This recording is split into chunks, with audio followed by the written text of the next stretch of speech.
জীবনে আমাদের সবচেয়ে বড় ভুলগুলো সবসময় আমরা যা করি তা থেকে আসে না, বরং আসে আমরা যা না করি তা থেকে।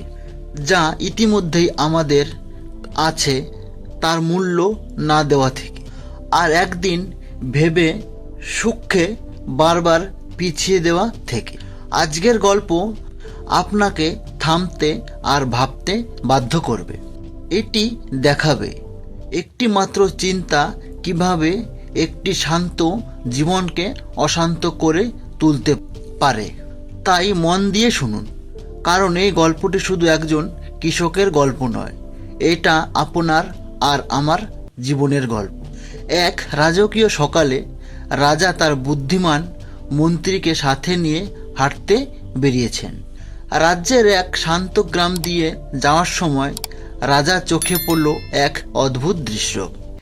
এক অতি দরিদ্র কৃষক তার পুরো পরিবার নিয়ে হাসছে, নাচছে এবং একে অপরকে জড়িয়ে ধরছে। আনন্দে মেতে আছে তারা। তাদের অভাব আছে, কিন্তু বিষণ্ণতা নেই। রাজা অবাক হয়ে মন্ত্রীর দিকে তাকিয়ে বললেন, আমাদের কাছে অগাধ সম্পদ, ক্ষমতা, সব কিছু আছে, তবুও আমরা তো এদের মতো এতটা প্রাণ খুলে হাসতে পারি না। তাদের সুখের রহস্যটা কি? মন্ত্রী সামান্য হেসে উত্তর দিলেন, মহারাজ, রহস্য খুব সহজ। এরা এখনো 99 ক্লাবের সদস্য হয়নি। রাজা কৌতূহলী হয়ে উঠলেন। 99 ক্লাব, সেটা আবার কি? মন্ত্রী বললেন, আমাকে 99টি স্বর্ণ মুদ্রা আর 6 মাস সময় দিন, আমি নিজেই আপনাকে এর উত্তর দেব। রাজা রাজি হলেন। মন্ত্রীকে 99টি স্বর্ণ মুদ্রা দিয়ে দেওয়া হলো। সেই রাতেই মন্ত্রী খুব গোপনে সেই কৃষকের দরজার সামনে স্বর্ণ মুদ্রা ভর্তি একটি ব্যাগ রেখে আসলেন। পরদিন সকালে কৃষক ব্যাগ পেয়ে খুশিতে আত্মহারা। পরিবারের সবাই মিলে মুদ্রাগুলো গুনতে শুরু করলো। 1 বার, 2 বার, 3 বার। প্রতিবারই গণনা শেষ হচ্ছে 99টিতে। এ নিয়ে কৃষকের কপালে চিন্তার ভাঁজ পড়ল। সে মনে মনে ভাবল, 99 কেন? যে 99টি স্বর্ণের মুদ্রা রাখলো, সে কি আর একটা মুদ্রা রাখতে পারল না? একটা মুদ্রা কম কেন? ঠিক ওই মুহূর্ত থেকেই কৃষকের ভেতরের মানুষটা বদলে গেল। তার মাথা জুড়ে এখন একটাই চিন্তা, যে কোনো মূল্যে ওই 100তম সোনার মুদ্রা অর্জন করতে হবে। সে আগের চেয়ে অনেক গুণ বেশি পরিশ্রম শুরু করলো। খাওয়া দাওয়া আর বিশ্রামের কথা ভুলে গেল। তার লক্ষ্য এখন আর সুখী থাকা নয়, বরং 100তম মুদ্রাটি ছোঁয়া। দিন গড়াতে লাগলো। একদিন তার স্ত্রী ঘরের প্রয়োজনে ব্যাগ থেকে 2টো স্বর্ণ মুদ্রা খরচ করে ফেললেন। ওই দিন সন্ধ্যায় মুদ্রা গুনতে গিয়ে কৃষক দেখল মাত্র 99টি মুদ্রা আছে। সে প্রচণ্ড মেজাজ হারিয়ে স্ত্রীর ওপর চিৎকার শুরু করলো।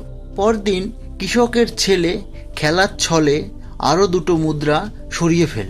কৃষকের রাগ এবার চরমে পৌঁছালো। অল্প কয়েকদিনেই সেই পরিবারের হাসি গান উধাও হয়ে গেল। শান্তির জায়গা নিল সারাক্ষণের অশান্তি, সন্দেহ আর খিটখিটে মেজাজ। তাদের জীবনের সব আনন্দ মাটি হয়ে গেল ওই কয়েকটা মুদ্রার হিসাব মেলাতে গিয়ে। 6 মাস পার হলো। মন্ত্রী আবার রাজাকে সেই কৃষকের বাড়ির সামনে নিয়ে গেলেন।